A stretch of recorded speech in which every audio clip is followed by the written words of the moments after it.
welcome back to Danger Recall. Here we are. Whoa. Yeah, we are doing part 14 of Danger Recall today. We're going to talk about episode 16. We might get into 17, we might get into 18, we might get into 19. Who knows? Who knows how many episodes we're going to cover in this part of Danger Recall? We usually just do one episode now, don't we? But, you know, we'll see what happens. This is the old new show, or the new old show, or just the show where we talk about our show. We haven't really got a tagline. We've got about 7, but we're just going to keep saying the old new show until it sticks. Okay, my name is Colin Hubbard. I will be your host today. With me today, I have a few guests. I have got Mr. Dan Thompson. Hello, everyone. Hello, Colin. How's it going? Oh, I'm good, Dan. Thank you very much. How are you, mate? I'm all right. I'm achy. I did an 18-mile walk yesterday, and I am feeling it today. Oh, your achy, breaky legs. And with me, I've got Ross Harmston. How you doing, Ross? I'm good. I am very well. Got my coffee. Are you, mate? So, yeah. Oh, nice. So, yeah. What sort of coffee is it?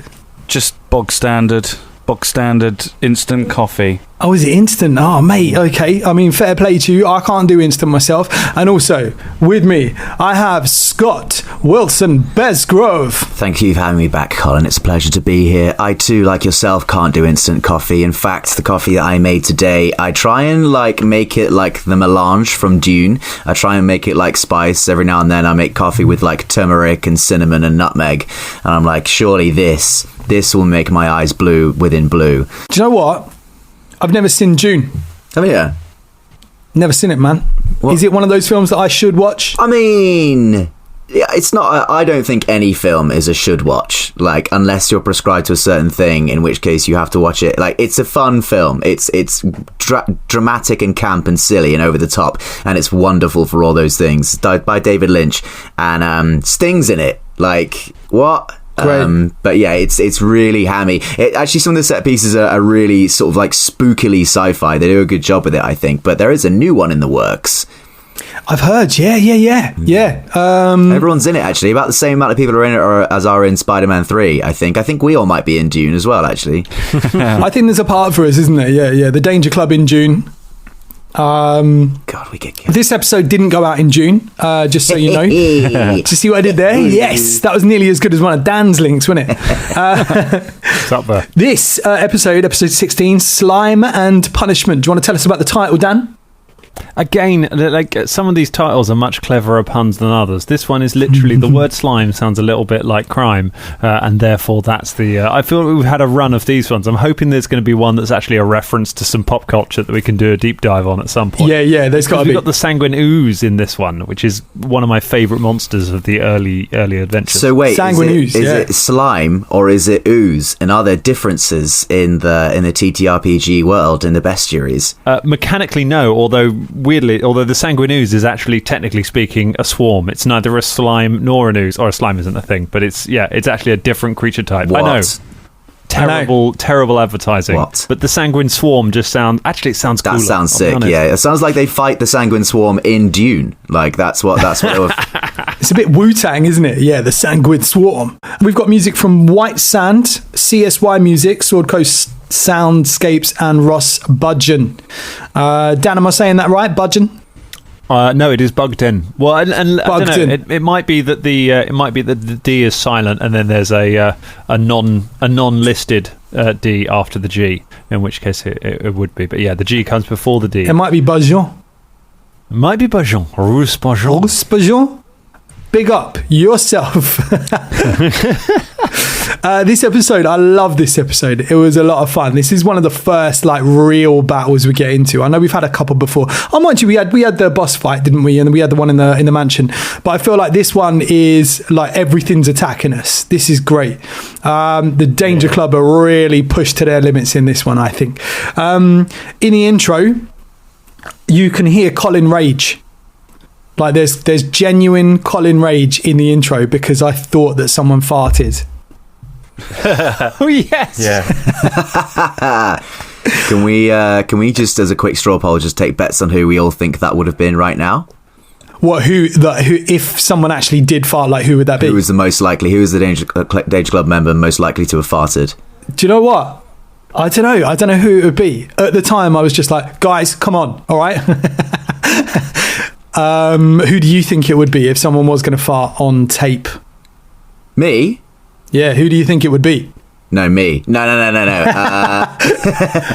James and Drum, definitely. They're the two top farters, absolutely. Yeah. Not to throw under the bus the two people who aren't here, but they're the only two who would do it proudly on mic without apologising for it. They'd point their asses at the mic and they would blow off. Yeah, they would. I was genuine raged. I was like, oh my God, I can't get rid of that. Yeah, we're going to have to stop. We're going to have to pause.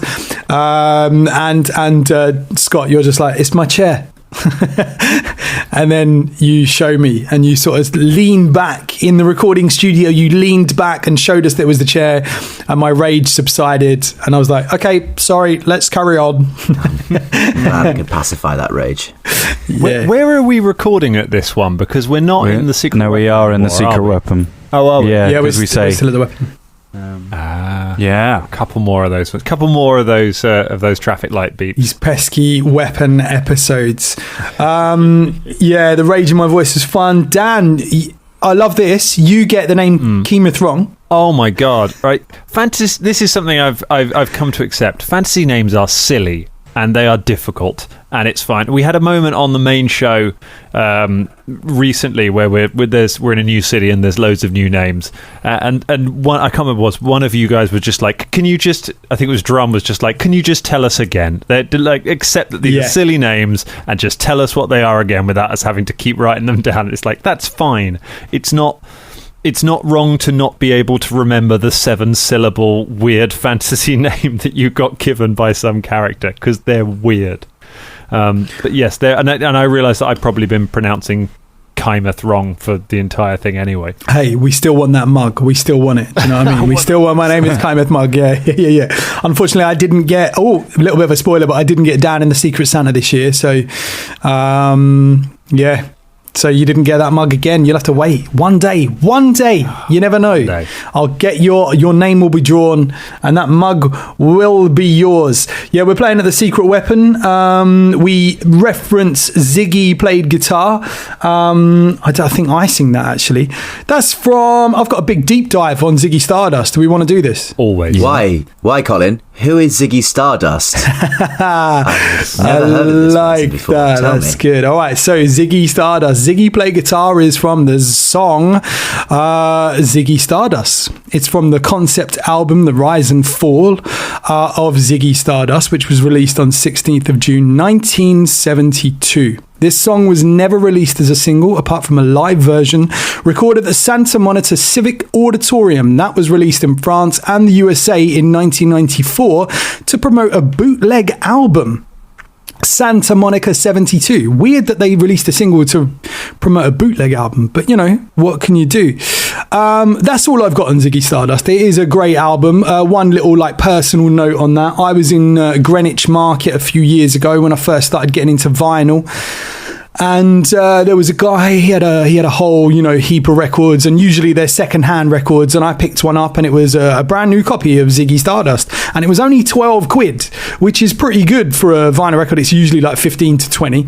I took it home and I opened it up, and it's like a marble vinyl as well, so it's kind of like a collector's item, let alone just a record for 12 quid, which is unheard of. So yeah, that's my personal thing about that. Anyone got any personal vibes about Ziggy Stardust they want to share? I know that he played guitar. Yeah.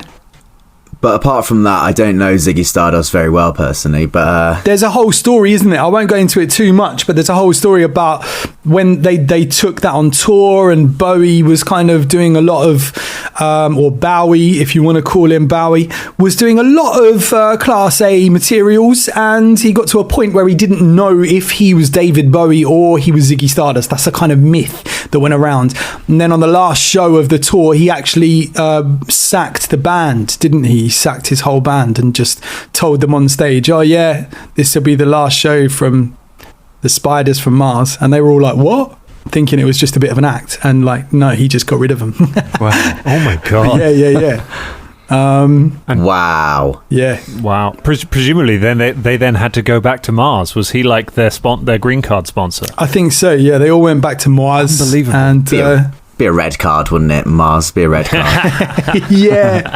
He also, not during the Ziggy period, but during the Thin White Duke period, he also didn't he smuggle Iggy Pop some heroin in his shoe when he went to go see him in rehab? I don't know that story. Yeah, but quite possibly. He was in rehab. I don't know if it was in Germany or whatever, but it was definitely during that period where he was recording, like the Low period. Yeah. They helped him out, but not really helping him out, because is that good friendship? I mean, it's the kind of thing that friends might do, but is that really something you need to do for your friend? Hey, but if you've got a friend in rehab or something, maybe don't take them any drugs. That's just like, don't do that.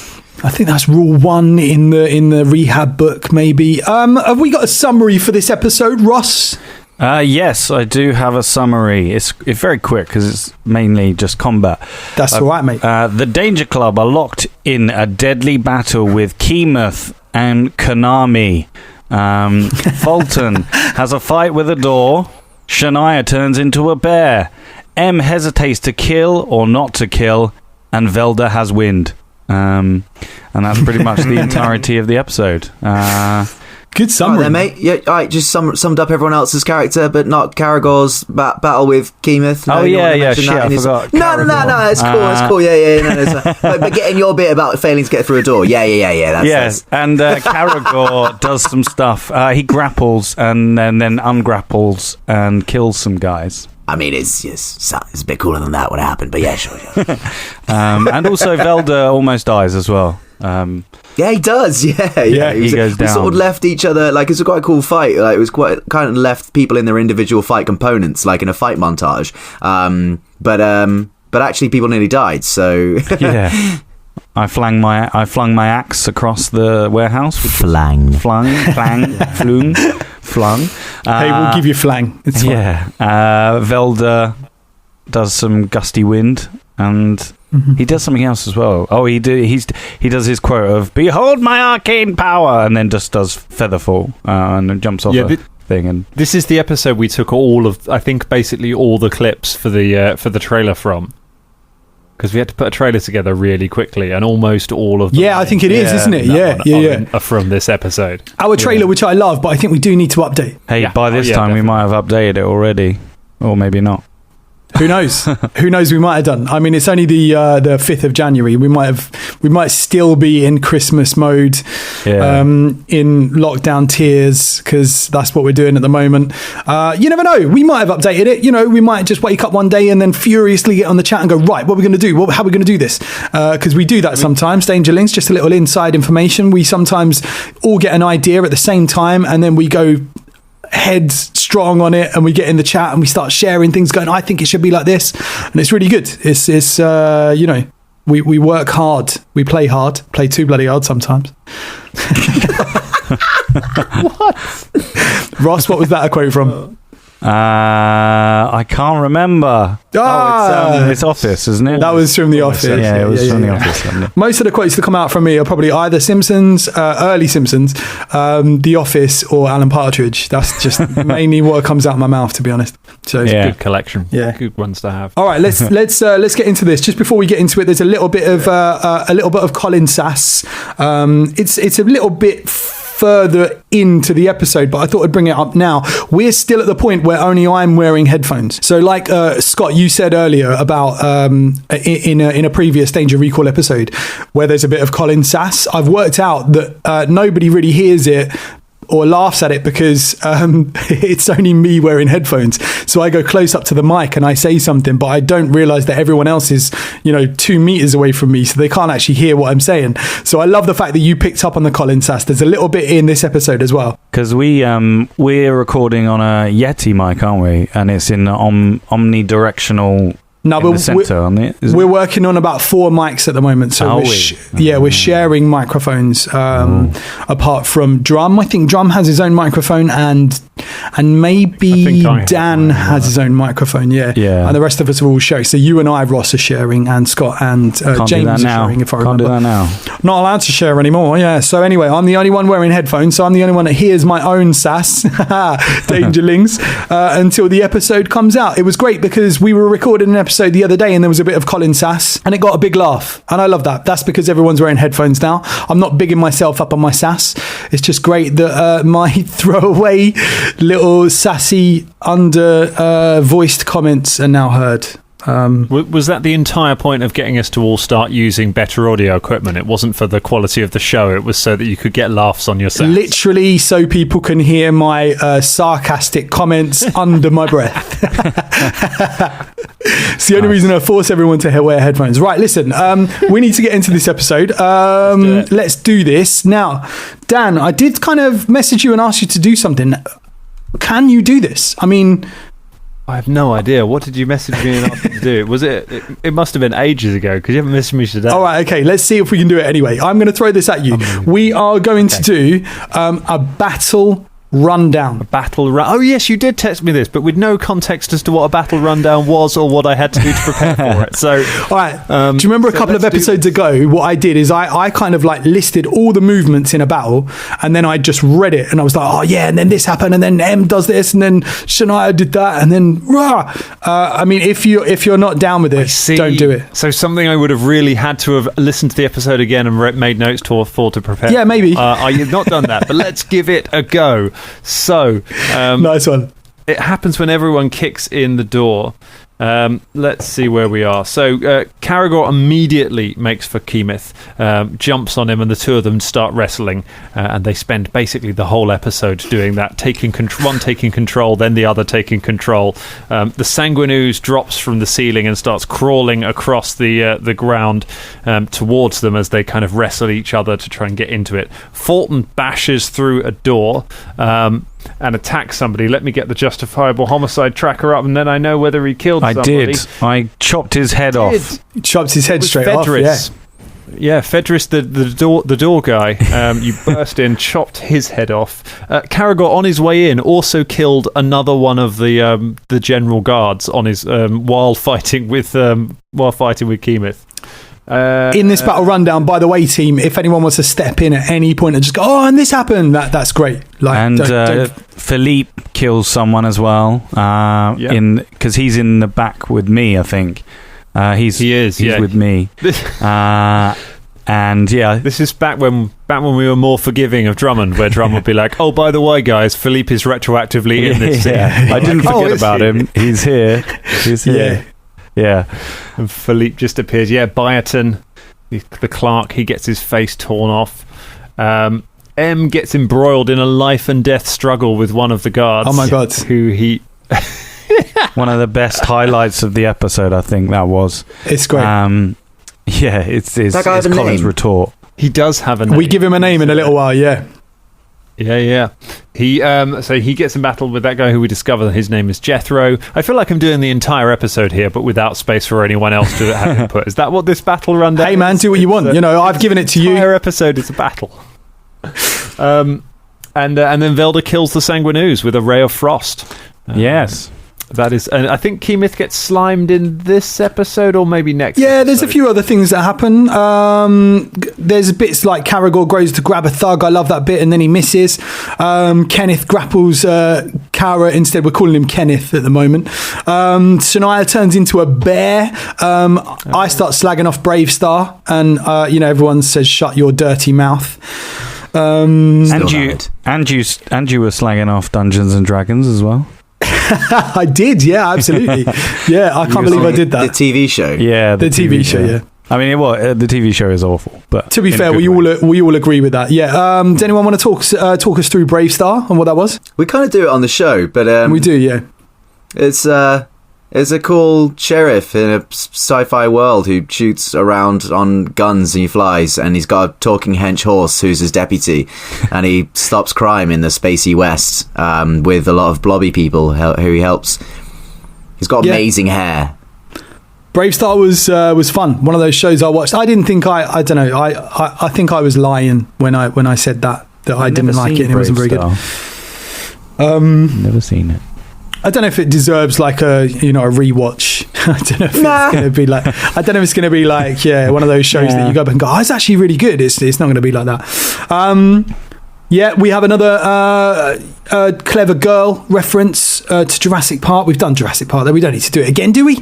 No. How many? Is that a tracker? How many times do we stick in clever girl into something? Because I think I'm pretty guilty of that. I might have done that a few times, not gonna lie. I think it's the third time we've said clever girl, and I think every time it's been you. Hey man, I just like lifting up women who do something clever and also horrendously violent. That's what I like doing. Do it more, man. I want to hear more clever girls from now on. Let's get it back in the podcast. Karen then breaks the grapple, backs into Shania to move right away. Velda jumps in, feather fall with fingers, giving the thug Star Wars, because he's up on the balcony now because he did that spell and he ended up switching with the guy at the balcony, which was great. That was like a crit, which really put him into a lot more danger than what he was in before. We've got a Star Wars reference, then a Thug Life reference to Tupac. We won't go into those because we know what Star Wars is. We know what Tupac is. Do you know what I mean?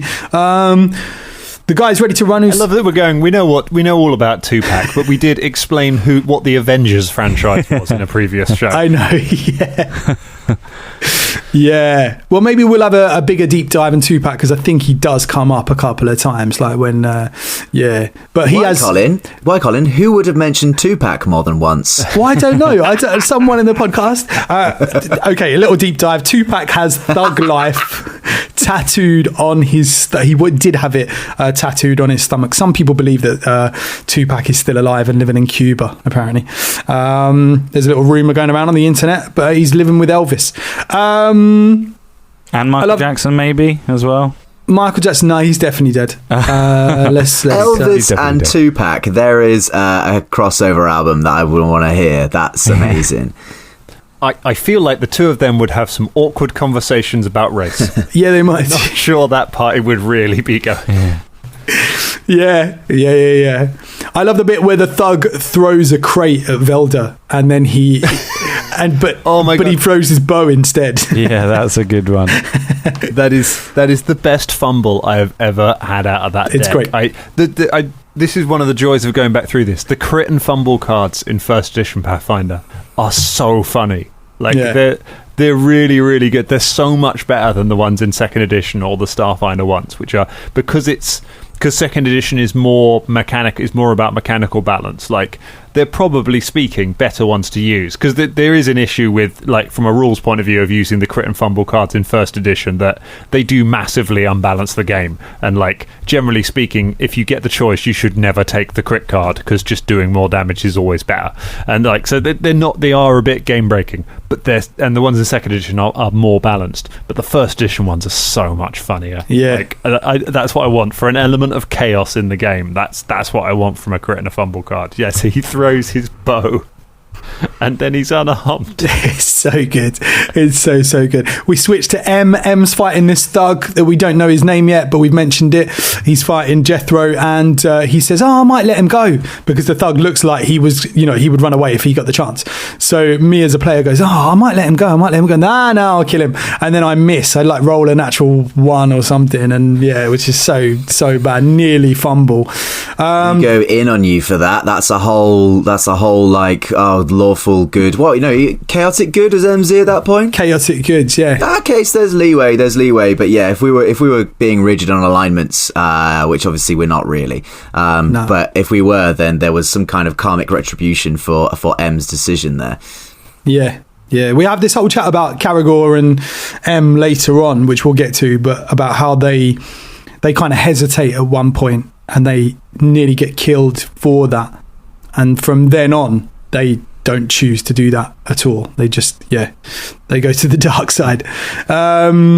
This is one of these fights that was, and you had no real way of knowing this. It was just ended up being how everything fell and where you guys were standing. Yeah, but it's a fight that ended up being harder than it necessarily had to be, because the thugs are not like Pegleg Hamilton, who immediately regrets surrendering in the next episode.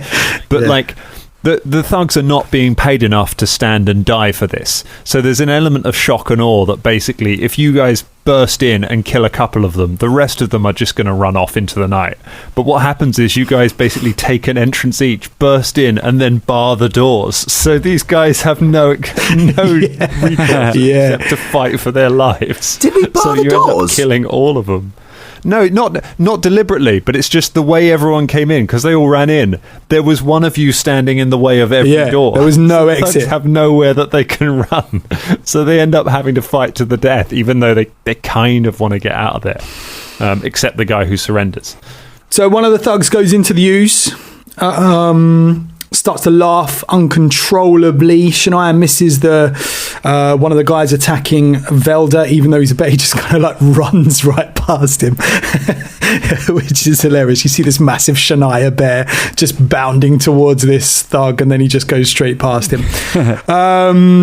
We have a little reference to "That's Me in the Corner" by R.E.M., which isn't the name of that song. It's called "Losing My Religion," isn't it? I haven't done a deep dive on that song. If anyone wants to share yes, it. REM Apparently- stands for Rapid Eye Movement. Yeah, As your deep dive. thank you. According to Michael Stipe, the reason they recorded they made "Losing My Religion" is that they didn't want to be remembered as the band who did "Shiny Happy People," because they knew that would be a mega hit. So they were like, Yeah. can we just do a proper song on this album as well, so that we can have which is an incredibly like baller move to be like, well, we know the silly song's going to be a mega hit, so can we just write one more mega hit that's a bit more sensible, and then like people will remember us for that. It's love crazy when bands do that, don't they? They sort of like respond to the fact that they get too famous for a song. Radiohead did that with Creep, didn't they? They sort of became really famous, especially in America, for that one song, and they got so sick of it that they just, playing it and people shouting at it and only requesting that at gigs and stuff like that, that they went on to become one of the most seminal bands of all time, and like created newer and more progressive music as they went along. And even in My Iron Lung, they speak about, they say, this is the next song just like the last one, and a total waste of time, or something like that. Very similar to that with R.E.M.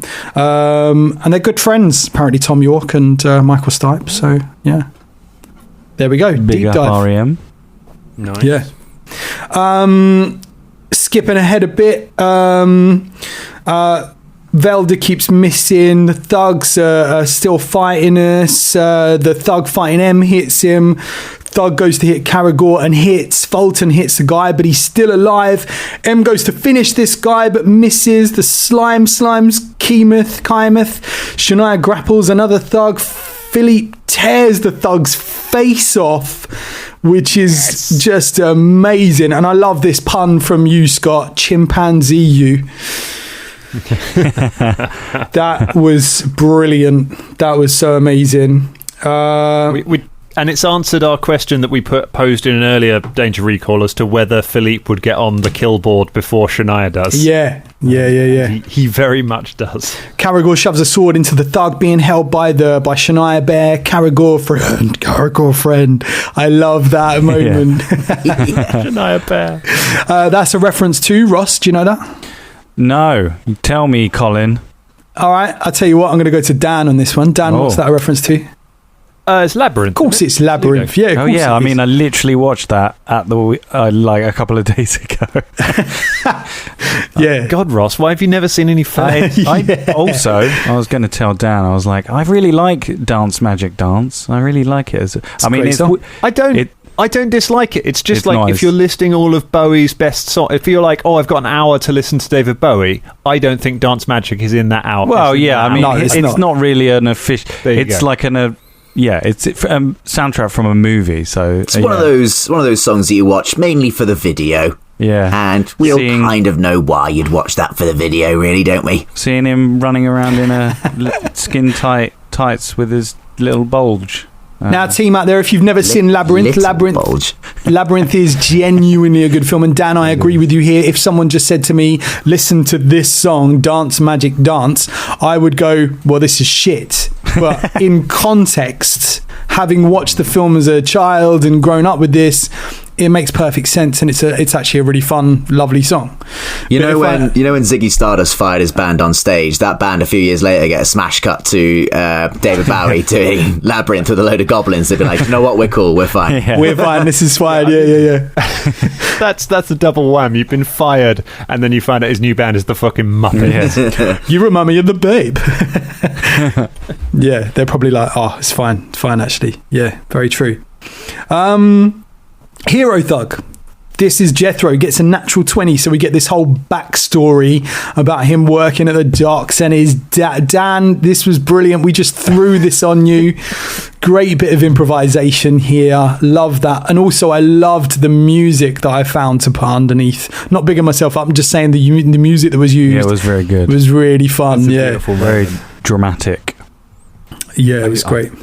Poor Jethro. Never found out, never did tell his dad. His dad just, one day Jethro went to work and never came home, and that's all they found out. They just found him with like, they found him dead, someone had spat on his face. Yeah. It was, he probably assumed, I think his dad probably assumed that he was helping you. And had been killed by the thugs because Jethro was such a good boy. I mean, I was waiting for Jethro's dad to come back and kill MZ, but it never happened. MZ's dead. He's going to come back in a hammer. Right, yeah, and they're going to have a furious battle. Dan, how did you construct that little backstory and make it, because when you construct a joke, it has to have like a punchline, and then how did you create that thing and then have that bit at the end that was the kind of like the punchline? I mean, the punchline was purely down to the dice. Yeah.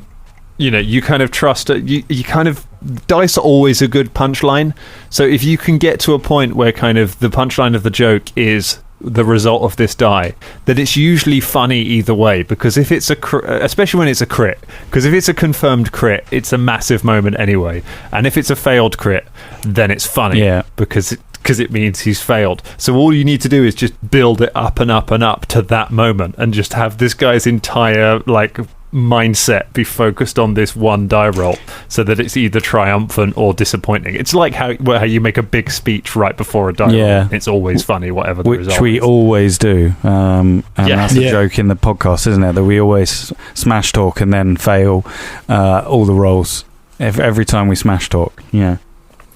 But I genuinely, because there are different types of thugs in this module, like with different stat blocks, and I was genuinely like, if he makes it through this fight, I'm upping his stats, and I'm saying he leveled up. I'm making him a level 2 thug. Or he was level 1/3, wasn't he? Yeah, it was quite embarrassing. Basically dock workers. It was quite embarrassing for him. So then they use... There's like a class of the thugs in there, like the thugs most of the thugs that you fight, who aren't really like trained, they're not like trained killers or anything, they're just like the stevedores on the docks. Yeah. And Moncolio's just been like, here's a sword, learn to use it. And so they're just these chumps with knives, basically. This is the first time we sort of go long, which is, quite funny because we're going long on this Danger Recall episode as well. So there we go. Longer episodes, longer recalls. The use slimes Keemeth again. We go long for the first time. Keemeth gets free. Shania heals Velda. We do a bit of Run to You by Bryan Adams. Someone sings that. What a tune that is. Do you know what I mean? I'm gonna run to you. I'm not even gonna lie. Like Bryan Adams. Banger. Big up Bryan. Velda awakes, sends a ray of frost, doesn't hit. The guy surrenders on the gantry. This is Pegleg, right? We haven't learned his name yet. We talk about teabagging that guy, closing his eyes and then like sending a picture to his dad.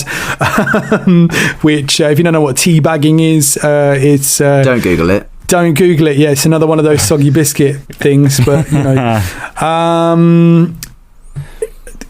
M mentions raging, but doesn't rage. What an idiot. Stabs Keemeth. The thug Fulton gets a bit of slime on him, but resists. Keemeth tries to get free from Fulton. Again, it's just chaos at the moment. Shia runs in and out. Actually, he runs out of the room to go and hear what the shouting was about. And it was the dead guy that M just killed, and then runs back and goes, "It's okay." Because he thinks there's someone else in the room, but they've died. I think this is the first time we see Drummond's trait to play dungeon quests like it's a speed run on like World of Warcraft, where it's like as soon as the fight is almost done, he starts running into the next room to like pull more enemies to try and just keep the plot moving. It's like, no, rest, please, someone heal. He's always like, come on, let's go, we need to do this, doesn't he? It's he gets quite like, come on, fuck's sake. I love it. Runs Carrot intimidates, shoots an arrow into the ooze. Velda shoots a ray of frost into the ooze. Fulton intimidates Keemeth. M intimidates Keemeth again. Keemeth starts laughing again. Kara goes to hit, misses. Velda shoots the ooze and spell crits. with Ray of Frost, which is such a sick little move, like with a cantrip defeats this swarm, which is so cool. How weird was it to get that crit on the ooze? That's its Right. power is it makes you laugh, and the crit is you laugh uncontrollably. That is just astonishing. Oh, the laugh as well gonna, is so good. Oh my goodness, we've glossed over like one of the worst things in first edition of the grapple rules, which have been basically like even now grappling is just something that's very hard to get right in a role playing game, and they're just it's such a like the fact you needed in first edition you needed a flow chart for grappling, and you'd be like, if they do that, then you have to do this, then you do that, and it's just like it's such a pain. It's a little bit second edition and 5e now are a little bit simpler. But it's like there was a fun thing where Jason Ballman ran a grappling counter on Twitter using second edition Dungeons and Dragons rules with some people just like, oh, let's show you how grapple used to be before the modern age. And it's just like, okay, now roll a d100 to see which body part you've grabbed. Okay, you've got their finger. Now you have 7 options based on what you can do with their finger. It's just like it's a so crazy. D100 for a body part chart. Think it was, yeah. It was a percentile to see which bit of the body you have control of. Name 100 body parts, everyone. Go! 100 body parts externally that you could grab. Yeah. A tooth. There's one for several different hairs on the chest. Yeah. 100 different body It's mostly parts. hair. Like the first 50% are all different individual hairs on the body, although some of them have a much higher crit range than others. Yeah. I did do a little deep dive on the whole the laughing that you did, Dan. It reminded me of Alexa when Alexa went a bit crazy, and I think it was February 2018 this happened. Alexas around the world all started laughing in a really like kind of sarcastic evil voice, much like your laugh for the ooze. And everyone was freaked out, and loads of people like contacted Amazon and just went, what's going on? Why is this thing laughing at us? And they put it down to like a fault that Alexa heard Alexa laugh, and so they changed the command to something like Alexa laugh for me. So it wouldn't. So it was a bit more of a, the algorithm would pick it up a little bit less easy. But usually, if you ask Alexa to laugh, it goes tee hee hee. It doesn't go ha ha ha ha. So I think it's the start of the robots taking over. If you have one of these Echo Dots in your house or like Amazon Alexas, whatever, yeah, they listen to everything you say, and that's fine. If you're okay with that, if you're okay with that, Dangerlings. Why do you need your Alexa to laugh? People like to humanize robots. Don't do that. That's because the tee hee hee laughter is worse than the booming, sarcastic, deep laughter. That's both are bad. What? Ugh. I can't believe, Colin, that like this is such an emotive issue for you, and yet you warned people about it on air 2 years ago, and then sat on it for another 2 years, and then I issued your second warning only to people who subscribe to our Patreon. Hey, man. I think it's the only people I want to save. Yeah, people who listen to us. Rather. Who here's got one of these Echo Dots or Amazons or I have. Yeah, man. Yeah. I hate it. Do you hate it, really? Corner here. Why'd you hate it? It breaks down every time you try and do an upload or anything like that. If the internet is at all weak, it won't even run a timer. It doesn't listen. You have to scream at it to make it listen. Although yesterday I found out you can play the Danger Club podcast on it, so I'm coming back around. Right. Do you love it, Ross? Yeah, it's all right. It's good. You can play Starfinder on it, which is cool, and you can play Dungeons and Dragons. Nice. Very cool. What about you, Scott? Have you got one? Me? Have I got one? Yeah. No, I took them outside with the rest of the revolutionaries and burned them in the street so that everyone would know that the oncoming robot revolution will not be tolerated around here. My housemate's got one, right? And through the walls I hear, Alexa! Alexa! Alexa! Alexa, stop! Like, that's all I hear. Just like, I'm like, what is going on in there? It sounds like an abusive relationship. All my mates that have got kids, though, they love them. Like, they're like, oh, look, it's like an extra member of the house. Like, you've just got you've got, because if everyone has one in one room, you can go make a family announcement, and then you can beam to the whole house. So if you've got like a big house, or like one of my mates has got 5 kids, so he can like speak to the whole house and go, Alexa, make an announcement. Can you all come into the kitchen, please? And so they all come down. They all listen to Alexa. They don't listen to them if they shout up the stairs. There's also, you can sort of just go, if you run out of something, you can just go, Alexa, put that on the shopping list so you don't forget it. Like, there are benefits to it. It's like having another adult in the house that just remembers shit for you. So I get that. I haven't got kids, so I probably don't want one.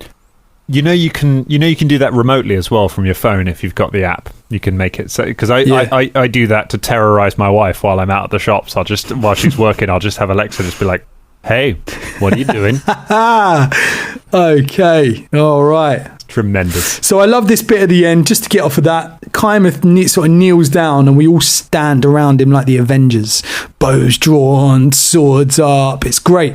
I love that image of all of us as a team surrounding the thug. And that's the end of the episode. Hey. Beautiful. It's good, isn't it? Beautiful. I enjoyed this episode. It is good. Yeah, it was a good episode. Fighty. It's a... What's the combat tracker now, though? What's the kill? Oh, yeah, tell us the kill list. Want to check in on the justifiable homicide track? Yeah, yes, I mean, please. we killed some people, so... Ross, can you give us a sting for that, maybe? Okay. Oh! Ah! E! Oh! It's justifiable homicide. Nice. Okay, so in last place it is Shania Rain. Still nothing on the board for Shania. However, Philippe, newcomer, comes in with 1 kill. He's now ahead of Shania. In joint third place now is Velda and Caragor. Velda, both his kills coming from Rays of Frost. In second place, thanks to the death of Jethro, rapidly catching up, MZ with 5 kills, although 2 of them have been bosses. I am counting Jethro as a boss in this campaign. And still in first place with 7 kills, with 41% of the total deaths on this show, is Fulton Battlestone. Wow. Fulton Yeah, keeping it even with my shitty rolling. Yeah. All right, team. That was Danger Recall Part 14. We talked about episode 16 of the Danger Club podcast. I've been your host, Colin Hubbard. Thank you so much for tuning in. We hope you're enjoying Danger Recall. We hope you're enjoying, things. Stay safe out there. We love you. We've got love going out. If you need to, come on the Discord. Have a chat with us if you need to talk to someone, because we are always here. We are always on there. Go and tweet us. Go and share us on Facebook. All of that sort of stuff. Thank you to my guest, Daniel Thompson. Thank you, everybody. Be safe. Scott Besgrove. Thank you and good night. And Ross Harmston. You thank. Danger Recall. See you later. State recall.